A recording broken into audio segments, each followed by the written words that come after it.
parfois, quand on voit le film qui dure 1h15, 1h20, 1h30, c'est un peu... Enfin, c'est très condensé, quoi. C'est 4 ans de pensée, 4 ans de travail en 1h30. C'est quoi votre truc ? C'est quoi votre truc ? Un voyage interactif dans l'univers de Godard à Montricher ce matin et une exposition à voir jusqu'au 28 janvier. La Fondation Yann Michalski accueille Éloge de l'image, une exposition immersive conçue par Fabrice Aragnaud en hommage au célèbre cinéaste rolois Jean-Luc Godard qui nous a quittés en 2022. L'événement présente de manière fragmentée sur une vingtaine d'écrans les 5 derniers films de Godard, invitant les visiteurs à une expérience cinématographique interactive et personnelle. Cette exposition unique célèbre l'œuvre innovante et contestataire de Jean-Luc Godard, tout en mettant en lumière la collaboration étroite entre le cinéaste et mon invité, son fidèle collaborateur et réalisateur et concepteur de cet événement, Fabrice Aragnaud. Bonjour. Bonjour. Merci d'être avec nous ce matin. Vous êtes né en 1970, originaire de Neuchâtel. Vous êtes diplômé de l'École cantonale d'art de Lausanne, l'ECAL, et avez longuement collaboré avec Jean-Luc Godard, notamment en tant que directeur de la photographie sur plusieurs de ses films. En tant que cinéaste, vous nous présentez ce matin cette exposition immersive à découvrir à la Fondation Yann Michalski à Montricher, donc jusqu'au 28 janvier, on l'a bien sûr compris. Quel a été l'événement déclencheur qui a permis la conception finalement de cet événement et de cette exposition ? Est-ce qu'on peut parler d'exposition ?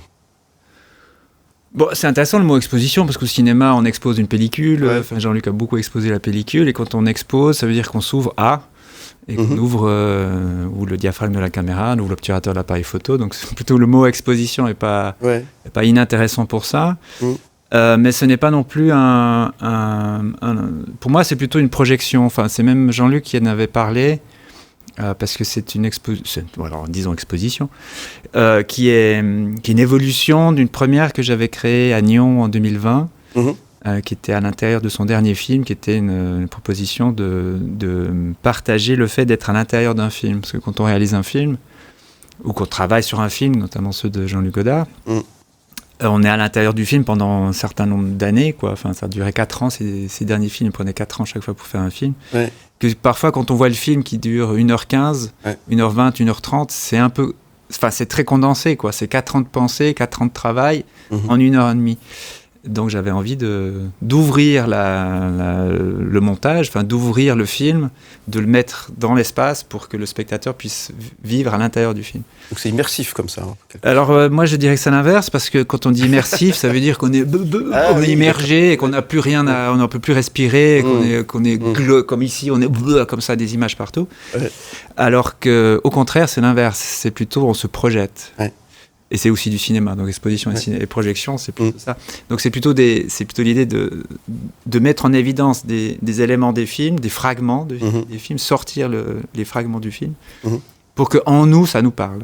Plutôt que d'être asphyxié par les choses, comme aujourd'hui on est asphyxié partout, par tout ce qu'on nous dit, par tout ce qu'on nous fait, par tous les médias, tous les flux, justement cette immersion horrible. Là c'est l'inverse, c'est au contraire, c'est l'être humain qui est au cœur, et qui voit les choses un peu comme si on était à la place de Jean-Luc Godard lui-même.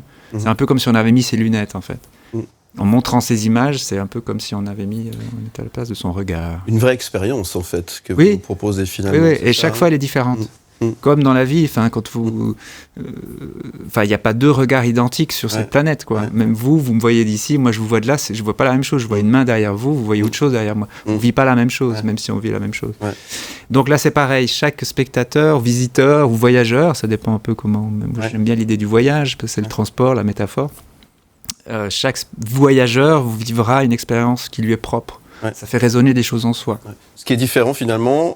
Quand on va voir un film au cinéma, cette expérience est un peu différente finalement. Non, au cinéma, c'est qu'on s'y rapproche vraiment. Ah, complètement. Parce que là, quand on va au cinéma, on s'assied sur un fauteuil et on regarde l'écran. Là, vous nous proposez de voyager finalement avec le... moi, je voyage au cinéma. On voyage au cinéma, on est d'accord. Mais là, comment ça se passe ? On s'assoit comme dans un cinéma ? Comment ça se passe ? Non, on peut se promener. Alors, j'ai mis des chaises. Il y a plusieurs chaises qui sont par 2 ou des fauteuils.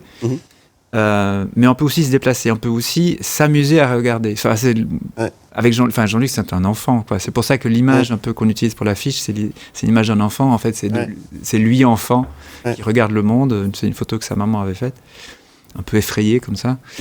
Et là, c'est pareil, il faut avoir ce côté enfantin ou retourner un peu à l'enfance, à regarder, avoir le plaisir de regarder, parce que tout est en association. Que ce soit des projections qui se font sur des tissus semi-réfléchissants, vous pouvez vous amuser à les superposer comme ça, vous vous rendre compte que tout à coup, il y a des choses qui font association. Mais c'est en vous que ça va se faire, comme un enfant qui regarde des nuages et il voit des animaux dans les nuages. Aujourd'hui, les adultes, on n'ose plus redire, là, je vois un chien, je vois un éléphant. Non, c'est des nuages, c'est des cumulonimbus, point, truc.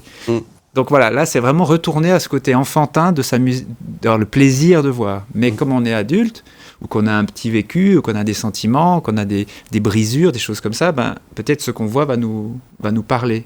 Et donc toute l'exposition, appelons-la l'exposition, le but, c'est que d'exciter en vous des sentiments. Ouais. Je vous propose un petit extrait, justement, de À bout de souffle, histoire de planter le décor, justement. Si vous n'aimez pas la mer, si vous n'aimez pas la montagne, si vous n'aimez pas la ville, allez vous faire foutre.